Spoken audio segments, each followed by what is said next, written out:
ದೇವರು ಪ್ರೀತಿಸುವ ಪ್ರೀತಿಯ ಬಿಗ್ ಜೆ ಟಿವಿ ಪ್ರಿಯ ವೀಕ್ಷಕರಿಗೆ ನಮ್ಮ ಕರ್ತನಾದ ಯೇಸು ಕ್ರಿಸ್ತನ ಹೆಸರಿನಲ್ಲಿ ನಿಮ್ಮನ್ನು ವಂದಿಸಿ ಸ್ವಾಗತ ಬಯಸ್ತಿದ್ದೇವೆ. ಬನ್ನಿರಿ, ದೇವರ ವಾಕ್ಯವನ್ನು ಇಂದು ನಾವು ಅಧ್ಯಯನ ಮಾಡಿಕೊಳ್ಳೋಣ. ಇಂದಿನ ನಮ್ಮ ಅಧ್ಯಯನ ಅಪೊಸ್ತಲರ ಕೃತ್ಯಗಳು, the book of acts chapter 9, 9ನೇ ಅಧ್ಯಾಯ. ಅದರಲ್ಲಿ 20ರಿಂದ 43 ವಚನಗಳವರೆಗೆ ಇರುವಂಥ ವಾಕ್ಯ ಭಾಗ. The book of acts chapter 9 verses 20 through verse 43. ಅಪೊಸ್ತಲಕೃತ್ಯ 9, 20ರಿಂದ 43 ವಚನಗಳಲ್ಲಿ 14 ಸೇವಾ ಮಾದರಿಗಳನ್ನು ನಾವು ನೋಡಿಕೊಡ್ಬೋದು. 14 ಮಿನಿಸ್ಟ್ರಿ ಮಾಡೆಲ್ಸ್, 14 ಸೇವಾ ಮಾದರಿಗಳು, ಅಂದರೆ ಒಂದು ದೃಷ್ಟಾಂತಗಳು ಅಥವಾ ಸಿದ್ಧಾಂತಗಳು ಅಥವಾ ನಮೂನೆಗಳು ಎಂಬುದಾಗಿ ಒಂದೊಂದಾಗಿ ನಾವು ನೋಡಿಕೊಳ್ಳೋಣ. ಬನ್ನಿರಿ. ಮೊದಲನೇದಾಗಿ ಪ್ರೊಕ್ಲೇಮ್ ವಿಥೌಟ್ ಡಿಲೇ, ತಡ ಮಾಡದೆ ಸಾರು. ಸೌಲನು ಯೇಸು ಸ್ವಾಮಿಯನ್ನು ನೋಡಿದ್ದಿನ ಮತ್ತು ಪ್ರಾರ್ಥನೆ ಮಾಡಿ ಅನಂತರ ಮತ್ತು ಅನನೀಯನ ಮುಖಾಂತರವಾಗಿ ದೈಹಿಕ ದೃಷ್ಟಿಯನ್ನು ಹೊಂದಿ ಮತ್ತು ಪವಿತ್ರಾತ್ಮ ಭರಿತನಾಗಿ ಮತ್ತು ನೀರಿನ ದೀಕ್ಷಾಸ್ನಾನ ತೆಗೆದುಕೊಂಡು ಮತ್ತು ಚೆನ್ನಾಗಿ ಊಟ ಮಾಡಿ ಚೇತರಿಸಿಕೊಂಡು ಕೆಲವು ದಿನಗಳು ದಮಸ್ಕದಲ್ಲಿರುವಂಥ ಶಿಷ್ಯರೊಂದಿಗೆ ಕಳೆದು ತಡ ಮಾಡದೆ ಯೇಸುವೇ ದೇವಪುತ್ರನೆಂದು ಸಾರುವಂಥದ್ದನ್ನು ನಾವು ನೋಡ್ತಾ ಇದ್ದೇವೆ. ಇದು ಮೊದಲನೇ ಸೇವಾ ಮಾದರಿ, ಫಸ್ಟ್ ಮಿನಿಸ್ಟ್ರಿ ಮಾಡೆಲ್. ಎರಡನೇದಾಗಿ ಪ್ರೂವ್ ಪವರ್ಫುಲಿ. ಅಪೊಸ್ತಲಕೃತ್ಯ 9ನೇ ಅಧ್ಯಾಯ 22ನೇ ವಚನದಲ್ಲಿ ಸೌಲನು ಹೆಚ್ಚೆಚ್ಚು ಸಾಮರ್ಥ್ಯವುಳ್ಳವನಾಗಿ ಯೇಸುವೇ ಕ್ರಿಸ್ತನೆಂದು ರುಜುವಾತುಪಡಿಸಿದಂತೆ. ಹೌದು, ಇದು ಎರಡನೇ ಸೇವಾ ಮಾದರಿ. ಅದೇನೆಂದರೆ ನಾವು ಆತ್ಮಿಕವಾಗಿ, ದೈಹಿಕವಾಗಿ ಸಾಮರ್ಥ್ಯವುಳ್ಳವರಾಗಿ, ಮಾನಸಿಕವಾಗಿ ಯೇಸುವೇ ಕ್ರಿಸ್ತನೆಂದು ಇತರರಿಗೆ ರುಜುಪಡಿಸುವಂಥ ಸೇವಾ ಮಾದರಿ, ಮಿನಿಸ್ಟ್ರಿ ಮಾಡೆಲ್ ಎರಡನೇದಾಗಿ.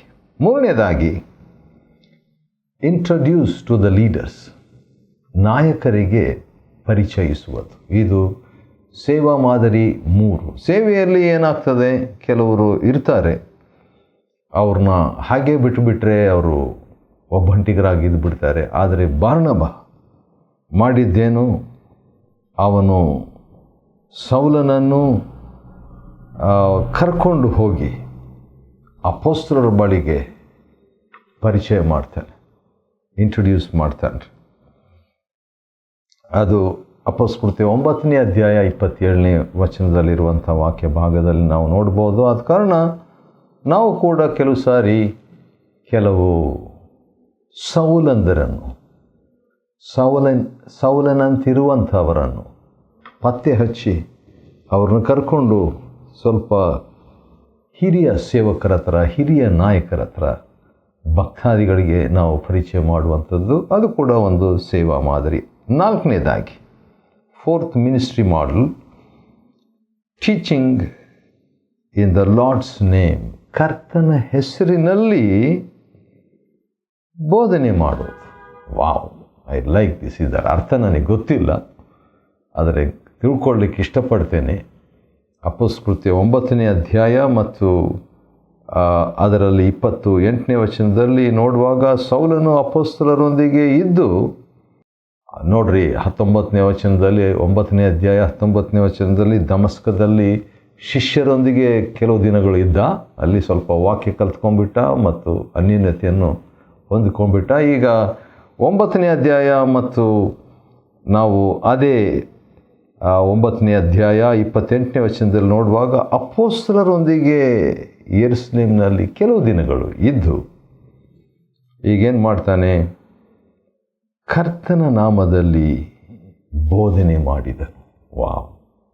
ಯಾವ ನಾಮವನ್ನು ದೂಷಿಸಿದೆನೋ ಅಥವಾ ಯಾವ ನಾಮಕ್ಕೆ ವಿರುದ್ಧವಾಗಿ ತೀರ್ಮಾನ ಮತ್ತು ಅಧಿಕೃತ ಪತ್ರಗಳನ್ನು ತಕ್ಕೊಂಡೋ, ಈಗ ಅದೇ ನಾಮವನ್ನು, ಅದೇ ಯೇಸುವನ್ನು ನೋಡ್ರಿ, ಸೌಲನು ಧೈರ್ಯದಿಂದ ಬೋಧನೆ ಮಾಡ್ತಿದ್ದಾನೆ. ಇದು ಸೇವಾ ಮಾದರಿ 4. 5ನೇದಾಗಿ ಪೀಸ್ಫುಲ್ ಚರ್ಚ್, ಸಮಾಧಾನದ ಸಭೆ. 9ನೇ ಅಧ್ಯಾಯ 31ನೇ ವಚನದಲ್ಲಿ, ಆ ಸಮಯದಲ್ಲಿ ಅಥವಾ ಆ ಕಾಲದಲ್ಲಿ ಯೂದಾಯ, ಗಲಿಲಾಯ, ಸಮಾರ್ಯದಲ್ಲೆಲ್ಲ ಇದ್ದ ಸಭೆಯು ಸಮಾಧಾನ ಹೊಂದಿತು. ವಾವ್! ಒಳ್ಳೆಯದು ಮಾದರಿ ಅಲ್ವಾ? ಹೌದು, ಸಭೆಯಲ್ಲಿ ಸಮಾಧಾನ ಇರಬೇಕು. ಅದಕ್ಕಿಂತ ಮುಂಚೆ ಮನೆಯಲ್ಲಿ ಸಮಾಧಾನ ಇರಬೇಕು. ಅದಕ್ಕಿಂತ ಮುಂಚೆ ಮನಸ್ಸಿನಲ್ಲಿ ವೈಯಕ್ತಿಕವಾಗಿ ಸಮಾಧಾನ ಇರಬೇಕು.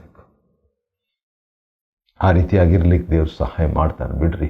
ಒಂದು ವೇಳೆ ಈಗ ಈ 3 ಕ್ಷೇತ್ರದಲ್ಲಿ ಇಲ್ಲದಿದ್ದರೂ ಪರವಾಗಿಲ್ಲ, ದೇವರು ಸಮಾಧಾನವನ್ನು ಆಜ್ಞಾಪಿಸ್ತಾನೆ. ಆಗ ನಮ್ಮ ಸಮಾಜಕ್ಕೂ ಸಮಾಧಾನ, ರಾಷ್ಟ್ರಕ್ಕೂ ಆಶೀರ್ವಾದ.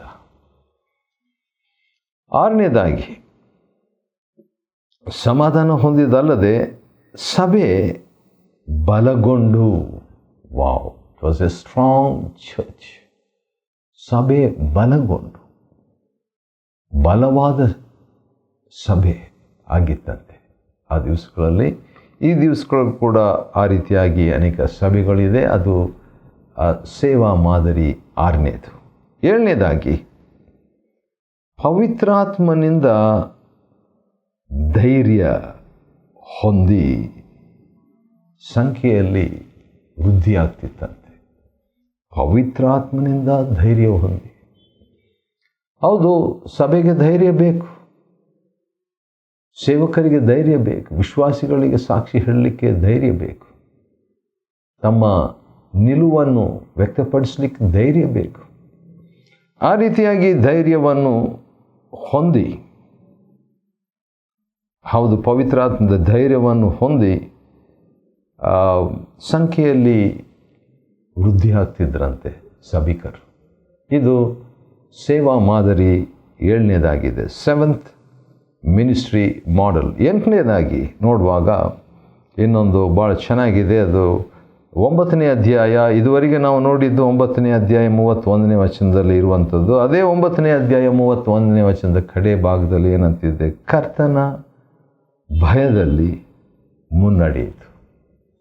ಸಭೆಗೆ ಏನು ಮಾಡ್ತಾ ಇದೆ? ಕರ್ತನ ಭಯದಲ್ಲಿ ಪ್ರಗತಿ ಹೊಂದುತ್ತಾ ಇತ್ತಂತೆ. LKG ದೇವರ ಭಯದಿಂದ UKG ದೇವರ ಭಯಕ್ಕೆ ಅದೇ ರೀತಿಯಾಗಿ ಪ್ರಗತಿ ಹೊಂದುತ್ತಾ ಇತ್ತು. ದೇವರ ಭಯವೇ ಜ್ಞಾನಕ್ಕೆ ಮೂಲ. ಹಾಗಾದರೆ ಜ್ಞಾನದಲ್ಲಿ, ದೈವಿಕ ಜ್ಞಾನದಲ್ಲಿ ಸಭೆ ಮುಂದುವರಿತಾ ಇತ್ತು. ಇನ್ನೊಂದು ರೀತಿಯಿಂದ ಹೇಳುವುದಾದರೆ, ಕರ್ತನ ಭಯವು ಪಾಪ ದ್ವೇಷವನ್ನು ಉಂಟು ಮಾಡ್ತದೆ. ಕಾರಣ ಪಾಪ ದ್ವೇಷದಲ್ಲಿ ಸಭೆ ಮುಂದುವರಿತಾ ಇತ್ತು. ಆ ರೀತಿಯಾಗಿರ್ಲಿಕ್ಕೆ ನನಗಿಷ್ಟ. ನಾವೆಲ್ಲರೂ ಆ ರೀತಿಯಾಗಿರ್ಲಿಕ್ಕೆ ದೇವ್ರಿಗಿಷ್ಟ. ನಮ್ಮ ಇಷ್ಟಾರ್ಥಗಳನ್ನು ದೇವರು ನೆರವೇರಿಸಲಿ. 9ನೇದಾಗಿ ಅಂದ ಹಾಗೆ ನಾವು ಏನು ನೋಡ್ಕೊಳ್ತಾ ಇದ್ದೀವಿ ಅಂದರೆ, 9ನೇ ಅಧ್ಯಾಯ ಅಪೊಸ್ತಲಕೃತ್ಯ 20ರಿಂದ 43 ವಚನಗಳನ್ನು ಅಧ್ಯಯನ ಮಾಡಿಕೊಳ್ತಿದ್ದೇವೆ. ಈ 9ನೇ ಅಧ್ಯಾಯ 20ನೇ ವಚನದಿಂದ 43 ವಚನಗಳಲ್ಲಿ ಸೇವಾ ಮಾದರಿ 14 ನೋಡಿಕೊಳ್ತೇವೆ. 14 ಮಿನಿಸ್ಟ್ರಿ ಮಾಡೆಲ್ಸ್. ಅದರಲ್ಲಿ 9ನೇ ಒಂದು ಸೇವಾ ಮಾದರಿ ಏನಂದರೆ, ಪೇತ್ರನು ಯಾವ ರೀತಿಯಾಗಿ ಸ್ವಸ್ಥತೆಯನ್ನು, ಸೂಪರ್ ನ್ಯಾಚುರಲ್, ಅಪ್ರಾಕೃತ ಸ್ವಸ್ಥತೆಯನ್ನು ತಂದ ಎಂಬುದಾಗಿ ನೋಡುವಾಗ 34ನೇ ವಚನ 9ನೇ ಅಧ್ಯಾಯ ಅಪೊಸ್ತಲಕೃತ್ಯದಲ್ಲಿ ನೋಡುವಾಗ, ಪೇತ್ರನು ಐನೇ ಅಂತ ಒಬ್ಬ ಮನುಷ್ಯ ಇದ್ದಂತೆ. ಐನೇಯ ಅಂತ ಹೇಳಿದರೆ ಸ್ತೋತ್ರಯೋಗ್ಯ, ಸ್ತುತಿಪಾತ್ರ ಅನ್ನುವಂಥ ಒಂದು ಅರ್ಥ ಕೊಡುತ್ತದೆ.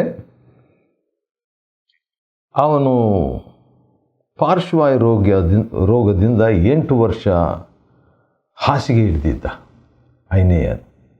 ಅವನ ಹತ್ರ ನೋಡಿಬಿಟ್ಟು ಪೇತ್ರನು ಹೇಳಿದ ಮಾತು ಇಷ್ಟೇ: 1, 2, 3, 4, 5, 6, 7, 8, 9 ಮಾತು, 10 ಮಾತು ಕೂಡ ಅಲ್ಲ, ಸುಮಾರು 10ಕ್ಕಿಂತಲೂ ಕಡಿಮೆಯಾದಂಥ ಮಾತುಗಳು, ಸ್ವಲ್ಪ ಹೆಚ್ಚು ಕಡಿಮೆ ಇರ್ಬೋದು. ಏನಂತ ಹೇಳ್ತಾನೆ? ಐನೇಯ, ಯೇಸು ಕ್ರಿಸ್ತನು ನಿನ್ನನ್ನು ಗುಣಪಡಿಸ್ತಾನೆ, ಏಳು, ನಿನ್ನ ಹಾಸಿಗೆಯನ್ನು ಸುತ್ತಿಡು. ಅಷ್ಟೇ. ಅಧಿಕೃತವಾಗಿ ಅಭಿಷೇಕದಿಂದ ನಿಸ್ವಾರ್ಥವಾಗಿ ಪ್ರೀತಿಪೂರ್ವಕದಿಂದ ಅಥವಾ ಪ್ರೀತಿಪೂರ್ವಕವಾಗಿ ದೇವರಾತ್ಮನ ನಡೆಸುವಿಕೆಯಿಂದ ಮಾತಾಡಿದ ಮಾತುಗಳಲ್ಲಿ ಶಕ್ತಿ, ಬಲ ಇವೆ. ಆದ ಕಾರಣ ಐನೇಯ, ಯೇಸು ಕ್ರಿಸ್ತನು ನಿನ್ನನ್ನು ಗುಣಪಡಿಸುತ್ತಾನೆ, ಏಳು, ನಿನ್ನ ಹಾಸಿಗೆಯನ್ನು ಸುತ್ತಿಡು ಎಂದು ಹೇಳಲು ತಕ್ಷಣವೇ ಐನೇಯ, ಸ್ವಲ್ಪ ಹೊತ್ತಾದ್ಮೇಲಲ್ಲ, ಇಲ್ಲ ನಾಳೆ ಸರಿ ಹೋಗ್ತದೆ, ಬರೋ ವಾರ ಸರಿ ಹೋಗ್ತದೆ, ಇದೇ ವರ್ಷದೊಳಗೆ ಸರಿ ಹೋಗ್ತದೆ, ಹಾಗಲ್ಲ. ಆದರೆ ಅಂದು ಆಗಿದ್ದೇನೆಂದರೆ ತಕ್ಷಣವೇ ಐನೇಯ ಮೇಲಕ್ಕೆದ್ದನು. ಇದು ಸೇವಾ ಮಾದರಿ 9. ಯೇಸು ಕ್ರಿಸ್ತನು ನಿನ್ನನ್ನು ಗುಣಪಡಿಸ್ತಾನೆ. Jesus Christ heals you. Wow! ಪೇತ್ರನಿಗೆ ಪಾಸ್ವರ್ಡ್ ಚೆನ್ನಾಗಿ ಗೊತ್ತಿತ್ತು. ಬೆಳ್ಳಿ ಬಂಗಾರ ಅಂತೂ ನನ್ನ ಹತ್ರ ಇಲ್ಲ, ನನ್ನಲ್ಲಿರೋದನ್ನು ನಿನಗೆ ಕೊಡ್ತೇನೆ. ಯೇಸು ಕ್ರಿಸ್ತನ್, ನನ್ನಲ್ಲಿರುವಂಥದ್ದು ಯೇಸು ಕ್ರಿಸ್ತನನ್ನೇ ನಿನಗೆ ಕೊಡ್ತೇನೆ, ಆ ಹೆಸರನ್ನೇ ನಿನಗೆ ಕೊಡ್ತೇನೆ ಎಂಬುದಾಗಿ ಅಪೊಸ್ತಲಕೃತ್ಯ 3ರಲ್ಲಿ ಇದ್ದಂಥ ಪೇತ್ರನೇ ಈಗ ಅಪೊಸ್ತಲಕೃತ್ಯ 9ರಲ್ಲಿ ನಾವು ನೋಡ್ತಿದ್ದೇವೆ. ಅವನು ಆ ರೀತಿಯಾಗಿ ಒಂದು ಸೇವಾ ಮಾದರಿಯನ್ನು ನಮ್ಮ ಮುಂದೆ ಇಟ್ಟಿದ್ದಾನೆ, ನನಗೂ ನಮಗೂ ಅನುಸರಿಸಲು. 10ನೇದಾಗಿ 35ನೇ ವಚನ, ಅಪೊಸ್ತಲಕೃತ್ಯ 9:35ರಲ್ಲಿ ಲುದ್ದ ಹಾಗೂ ಸಾರೋನಿನ ನಿವಾಸಿಗಳೆಲ್ಲರೂ ಅವನನ್ನು ಕಂಡು, ಐನೇಯನನ್ನು ಕಂಡು ಕರ್ತನ ಕಡೆಗೆ ತಿರುಗಿಕೊಂಡರು. ವಾವ್! ಇದು ನನಗೆ ಭಾಳ ಇಷ್ಟ. ಕೆಲವು ಸಾರಿ ಕೂಟಗಳಲ್ಲಿ ಇನ್ಯಾರಾದರೂ ಇದ್ದೀರಾ ಯೇಸು ಸ್ವಾಮಿಗೆ ಒಪ್ಪಿಸಿಕೊಡ್ಲಿಕ್ಕೆ ಎಂಬುದಾಗಿ ನಾನು ಎಷ್ಟು ಸಾರಿ ಹೇಳಿದ್ದೇನೆ. ಆದರೆ 8 ವರ್ಷದಿಂದ ಅಸ್ವಸ್ಥನಾಗಿದ್ದಂಥ ಒಬ್ಬ ವ್ಯಕ್ತಿಯನ್ನು ಯೇಸು ಕ್ರಿಸ್ತನು ನಿನ್ನನ್ನು ಸ್ವಸ್ಥ ಮಾಡ್ತಾನೆ, ಗುಣಪಡಿಸ್ತಾನೆ ಅಂತ ಹೇಳಿಬಿಟ್ಟು ಆ ಮೂಲಕವಾಗಿ 2 ಊರಿನವರು ದೇವ್ರ ಕಡೆಗೆ ತಿರುಗಿಕೊಂಡಿದ್ದು. ವಾವ್! ಅವನನ್ನು ಕಂಡು, ಪೇತ್ರನನ್ನು ಕಂಡಲ್ಲ, ರೋಗಿ ವಾಸಿಯಾಗಿದ್ದನ್ನು ಕಂಡು ದೇವರ ಕಡೆಗೆ ತಿರುಗಿಕೊಂಡು. ಇದು ದೇವರ ಕಾರ್ಯ.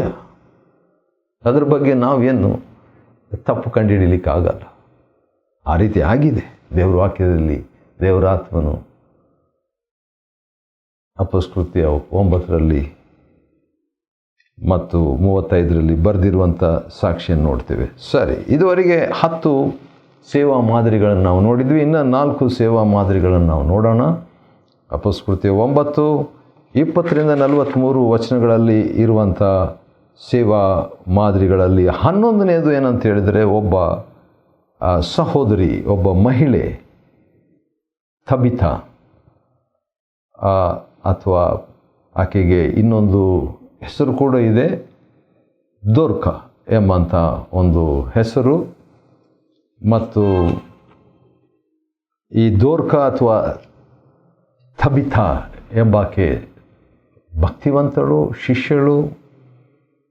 ಹೌದು, ಅಂಥ ಒಬ್ಬ ವ್ಯಕ್ತಿ ಬಡವರಿಗೆ ಸಹಾಯ ಮಾಡ್ತಾ ಇದ್ದಂಥ ದೇವ ಭಕ್ತೆ ಆಕೆ ಸತ್ತೋದ್ಲು. ಸತ್ತೋದಾಗ ಕೂಡಲೇ ಬರಬೇಕು ಅಂತ ಒಂದು ಸುದ್ದಿಯನ್ನು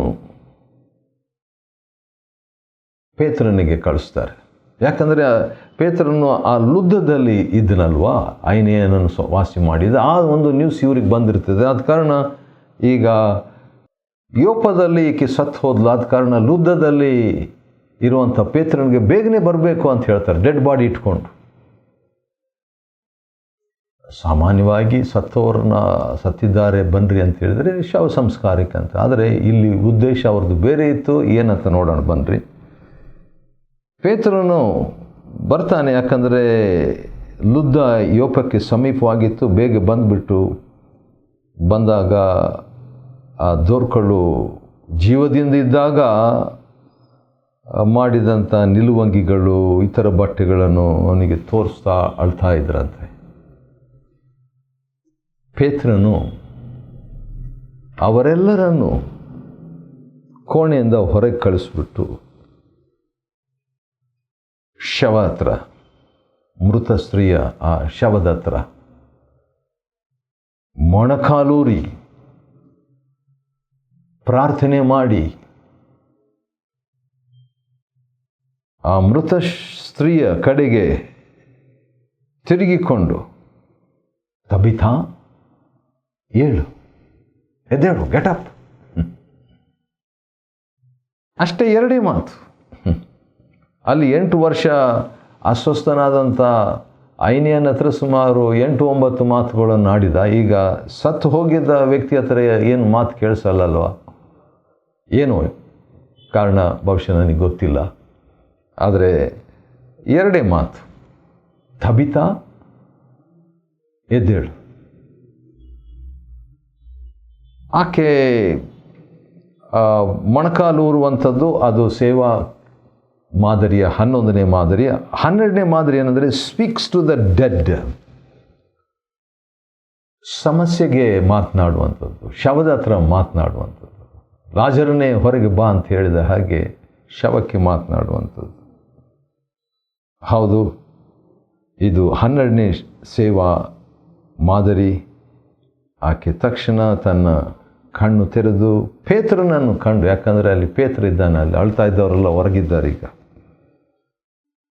ಕಂಡು ಎದ್ದು ಕುಳಿತುಕೊಂಡ್ಬಿಟ್ಲು. ಅದ ಕಾರಣ ಪೇತ್ರನು ಆಕೆಯ ಕೈಯನ್ನು ಹಿಡಿದು ಆಕೆಯನ್ನು ಎದ್ದು ನಿಂತ್ಕೊಳ್ಳುವಂತೆ ಮಾಡಿ, ಆನಂತರ ದೇವಭಕ್ತರನ್ನು, ವಿಧವೆಯರ ಎಲ್ಲ ವಸ್ತ್ರ ಆಕೆ ಮಾಡಿದ್ದ ನಿಲುವಂಗೆಲ್ಲ ತೋರಿಸಿದ್ರಲ್ಲ, ಅವ್ರನ್ನೆಲ್ಲ ಕರೆದುಬಿಟ್ಟು ಜೀವಂತಳಾದ ಆಕೆಯನ್ನು ಅವರಿಗೆ ತೋರಿಸಿದನು. ಇದು ಸೇವಾ ಮಾದರಿಯ 13ನೇ ಮಾದರಿ. ಯಾಕಂದರೆ ನೋಡ್ರಿ, ಜೀವದಿಂದ ಇದ್ದಾರೆ. ಈಗ ನೀವು ಸತ್ತಿದ್ದ ವ್ಯಕ್ತಿ ಅಂತ ಹೇಳಿದ್ರಿ, ಈಗ ನೋಡಿ ಜೀವಂತವಾಗಿದೆ. ಸತ್ತ ಸ್ಥಿತಿಗಳು ಜೀವನದಲ್ಲಿ ಇದೆ, ಈಗ ನೋಡ್ರಿ ಬದುಕಿವೆ. ಒಂದು ವೇಳೆ ಅದು ಕುಟುಂಬ ಜೀವನ ಇರ್ಬೋದು, ಅದು ಸಂಬಂಧ ಇರ್ಬೋದು, ಅದು ಪ್ರೀತಿ ಇರ್ಬೋದು, ಅದು ಹಣ ಇರ್ಬೋದು, ಅದು ಆಸ್ತಿ ಇರ್ಬೋದು, ಸೇವೆ ಇರ್ಬೋದು, ಪಾಪ ಇರ್ಬೋದು, ಏನೇ ಇದ್ದರೂ ಮರಣಕ್ಕೆ ಜೀವ ಕೊಡುವ ದೇವರು ಯೇಸು ಕ್ರಿಸ್ತನು. ಕೊನೆಯದಾಗಿ ಈ ರೀತಿಗಾದಾಗ ಏನಾಯಿತು? 42ನೇ ವಚನದ ಪ್ರಕಾರವಾಗಿ ಈ ವಿಷಯ ಯೋಪದಲ್ಲಿದ್ದವರೆಲ್ಲರಿಗೂ ತಿಳಿಯಿತು. ಕರ್ತನಲ್ಲಿ ಅನೇಕರು ವಿಶ್ವಾಸವನ್ನಿಟ್ಟರು. ವಾವ್!